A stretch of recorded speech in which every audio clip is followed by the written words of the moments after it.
When the American minister, Mr. Hiram B. Otis, bought the large old house called Countervil Chase, everyone told him that he was very foolish. Even Lord Countervil, who wanted to sell the house, tried to tell Mr. Otis that it was a mistake to buy it. I must be honest with you, Mr. Otis, said Lord Countervil. There is something very strange about this house. My family and I don't stay here very often. But what is so strange about the place? Asked Mr. Otis. There is a ghost here, said Lord Countervil. It visits anyone who lives or stays here. My poor old aunt, the Dowager Duchess of Bolton, once felt two hands on her shoulders as she dressed for dinner.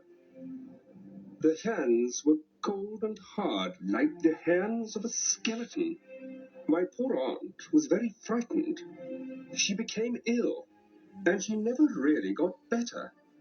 That is why my family and I do not like to stay here anymore. Did anyone else see the ghost? Asked. I'm not afraid, said Mr. Otis. I want to take the house and the ghost. I come from a modern country where we have everything that money can buy. There is nothing in Europe that we don't have in America. If there were ghosts, we would have some too. And there are no ghosts in America, you know. Lord Countervil smiled. I'm afraid that the ghost is real, he said. It is more than 300 years old, for members of my family first saw it in 1584. Shortly before any member of my family dies, the ghost appears. Mr. Otis laughed. I'm sorry, he said, but I don't believe in ghosts. There is no such thing. Well, smiled Lord Countervil, I hope you are happy in the house. But you must remember that I warned you, and you did not listen to me. Mr. Otis bought Countervil Chase, and a few weeks later, he moved into the house with his family. Mr. Otis's wife, Lucretia, was a handsome woman and was always in good health. Their eldest son, whose name was Washington, was a fair-haired, good-looking young man. His sister Virginia was 15. She was slim and beautiful, with large blue eyes. After Virginia came the twins, who were lovely little boys, but they liked to play tricks on people. It was a lovely July evening. The family enjoyed the evening sun as they travelled towards the house. However, as they got near to Countervil Chase, the sky became dark and big drops of rain began to fall. An old woman stood in front of the house. Her name was Mrs. Umney, and she was the housekeeper at Countervil Chase. Welcome to Countervil Chase, she said. I have tea ready for you in the library.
red stain on the floor near the fire. Something has been spilt here, said Mrs. Otis. Yes, madam. Mrs. Umney said quietly.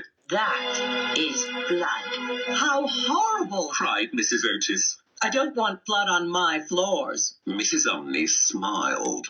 That is the blood of Lady Eleanor de Countervil. Her husband, Sir Simon de Countervil, murdered her there in 1575.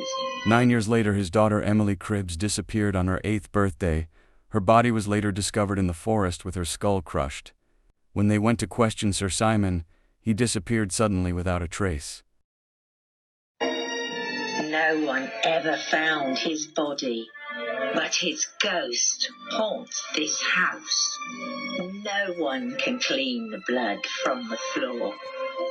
That's silly, cried Washington. I can clean it up right now with Pinkerton's stain remover.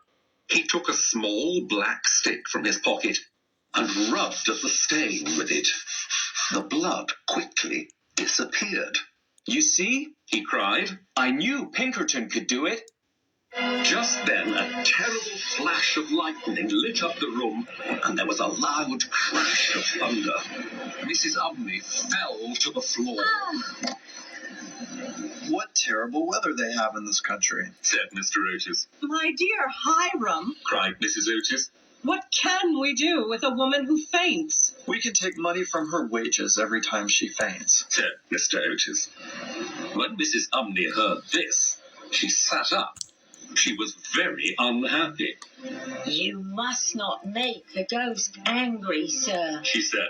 Terrible things happen in this house. But Mr. Otis and his wife were not afraid. We don't believe in ghosts, they said. But we would like some tea. The storm continued all night long, but nothing strange happened, and the family slept quite well. However, the next morning, when they came downstairs for breakfast, they found the terrible stain on the library floor again. I don't believe it, said Washington. It must be the ghost. He rubbed at the stain a second time, but the next morning it appeared again. That night, Mr. Otis locked the library and took the key to bed with him, but the stain was there again the next day. The whole family were now quite interested. Even Mr. Otis began to think that there might be a ghost at Countervil Chase, and that night he became completely sure.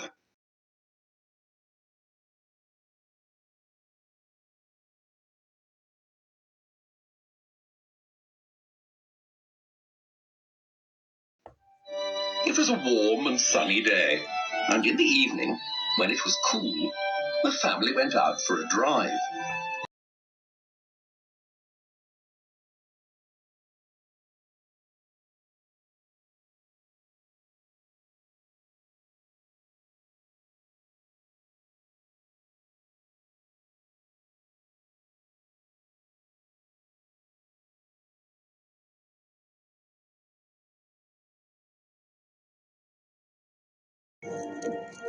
Taylor.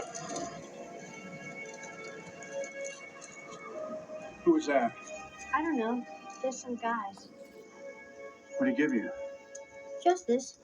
Kind of cool, isn't it?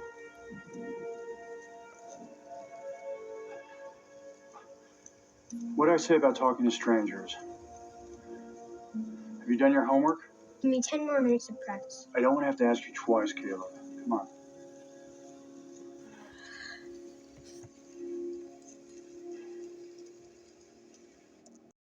They came home at 9 o'clock and had a light supper. They talked about famous actresses and actors, and about the foods they missed from America that they could not get in England. They did not talk about ghosts at all, and no one mentioned Sir Simon Countervil. Got a call from Cam Brady saying that he invited me to something called a civility brunch. Oh. Which I think is just a a chance for us to share a meal together and talk about the campaign and its issues and make sure that everything's going to be civil, you know? Oh, so proud of you. I knew one day your dad would realize your true potential. Boys, put down your utensils. I want to talk to you about something real quick. At 11 o'clock, the family went to bed. By 11:30, everyone was asleep, and the house was dark. But suddenly, a strange noise woke Mr. Otis. The noise came from the hall outside his bedroom and sounded like the clank of metal. Mr. Otis got up, lit a candle, and looked at the clock. It was exactly 1 o'clock. He felt very calm and was not at all worried. He could still hear the strange noise, and now he could also hear footsteps. Mr. Otis took a small bottle from the table next to his bed. He opened his bedroom door and saw a terrible sight. There was an old man in the hall with red eyes and long grey hair. His clothes were old, dirty, and torn, and there were chains around his wrists and ankles. My dear sir, said Mr. Otis. your chains are making a terrible noise. You really must oil them. He showed the man the small bottle. This is a bottle of Tammany Rising Sun Lubricator, he said. It's just what you need.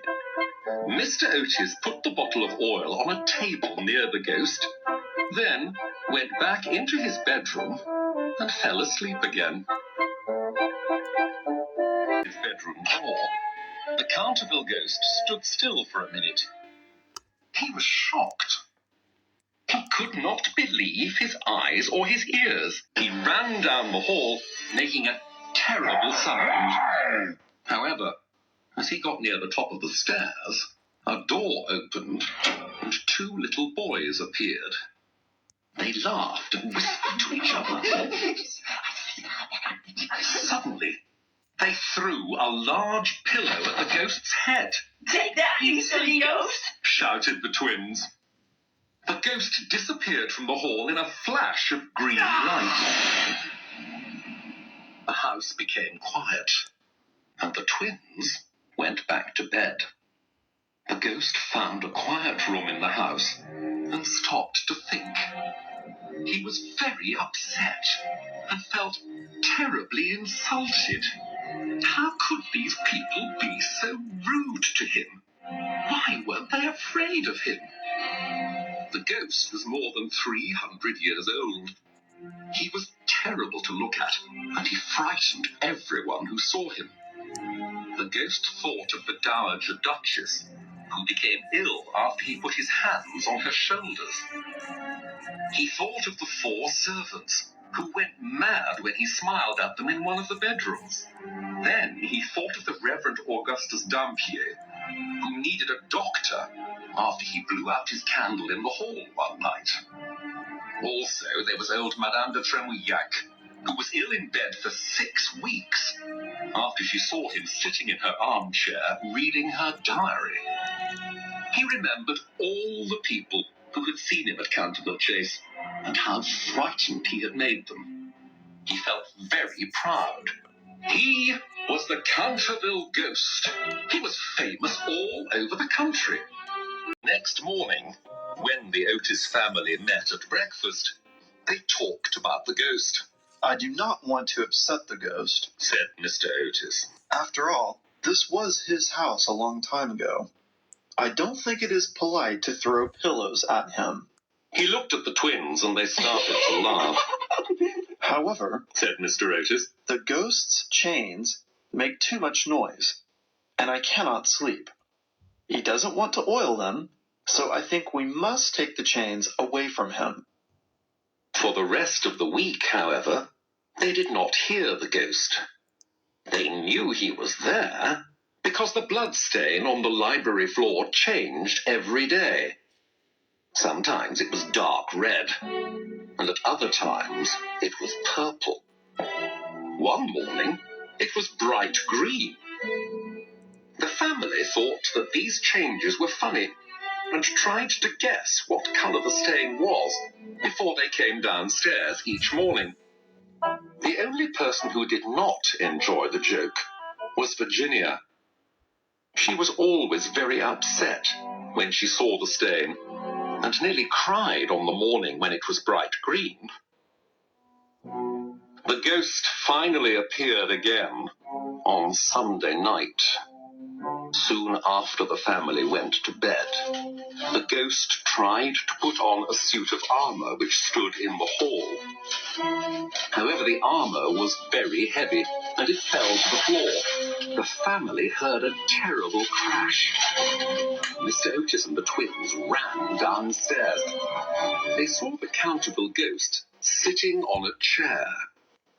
The ghost rubbed his knees and looked very unhappy. The twins started to shoot pellets at the ghost, and Mr. Otis tried to hold them back. What are you doing, sir? He shouted at the ghost. The ghost was angry. He made a terrible noise, then ran to the top of the stairs and laughed a terrible ghostly laugh. Just then, Mrs. Otis came out of her bedroom with a small bottle. You sound ill, She said. Please, take this bottle of Dr. Dobell's medicine. It's just what you need. The ghost stared at her angrily. He tried to change into a dog.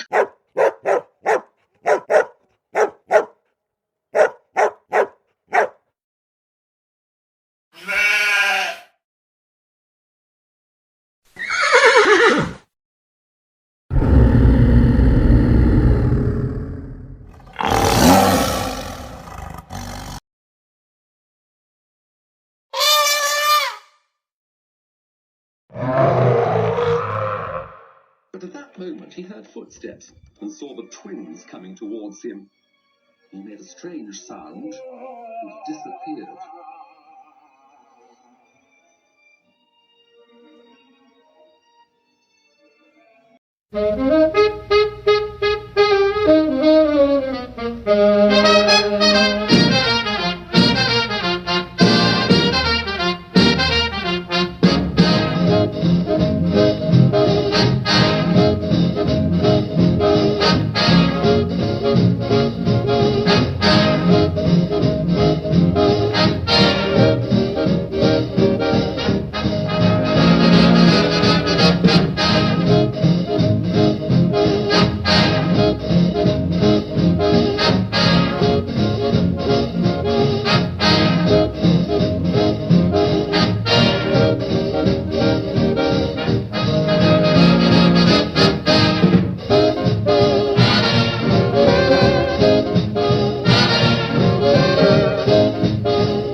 From this flower, seemingly contains incredible healing properties.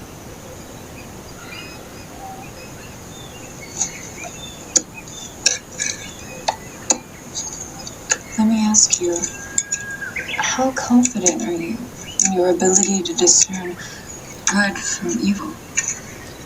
Usually pretty obvious. And your basis for something being good is what? What if it helps me? Or the people that I love? And evil? It's harmful. If it hurts someone I care about. So, pretty much you are the judge. Yeah, I guess. Have you ever been wrong? Or changed your opinion over time? Sure.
The young Duke of Cheshire had come to stay with the family for a while, and he was in love with Virginia and wanted to marry her. One day, Virginia went horse riding with the Duke. She tore her dress on a fence and went home to change her clothes. As she ran to her bedroom, she went past the ghost's room. She saw the ghost by the window. He looked very sad, and Virginia felt sorry for him. Don't worry, Ghost, She said. My brothers are going back to school tomorrow. After that, if you are good, no one will annoy you. The ghost looked at Virginia in surprise. How can I be good? He asked. It is my job to walk in the hall, to make a noise with my chains and to frighten people. Mrs. Umney told us that you killed your wife, said Virginia. Is that true? Yes, it is true, said the ghost. But it was a family problem, and it's no one else's business. It's wrong to kill people, said Virginia. You don't understand, said the ghost. She was a terrible wife, and I don't think it was very nice of her brothers to starve me to death, even though I did kill her. They starved you to death? cried Virginia. Oh, poor Ghost. Are you hungry? I've got a sandwich in my bag. No, thank you, said the ghost. I never eat or sleep, but you are very kind.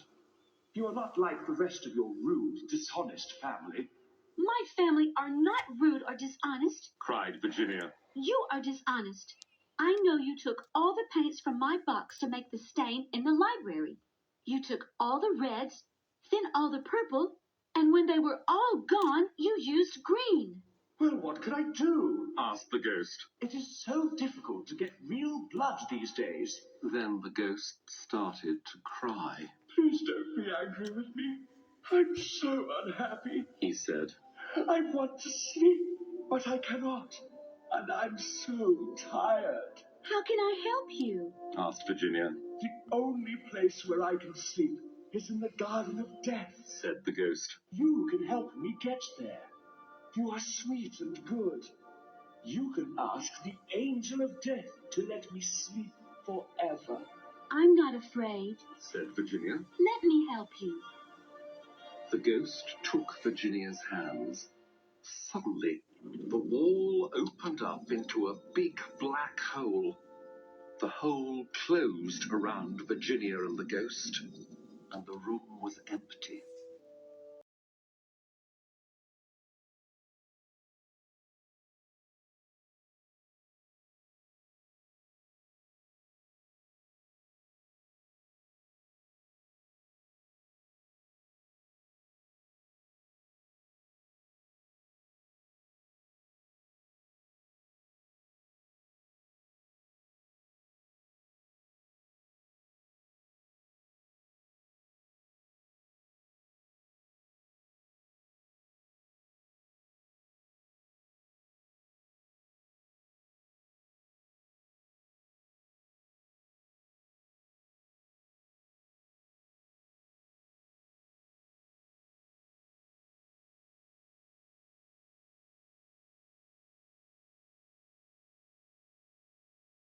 Thunder.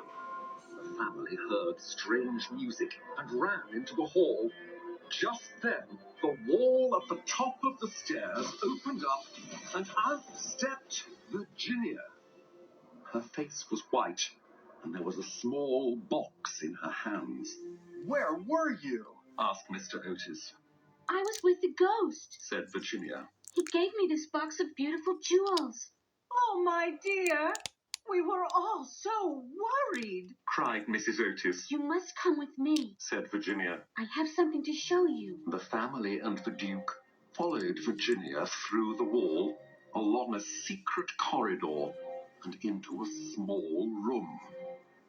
There was a large metal ring on the wall with chains hanging from it.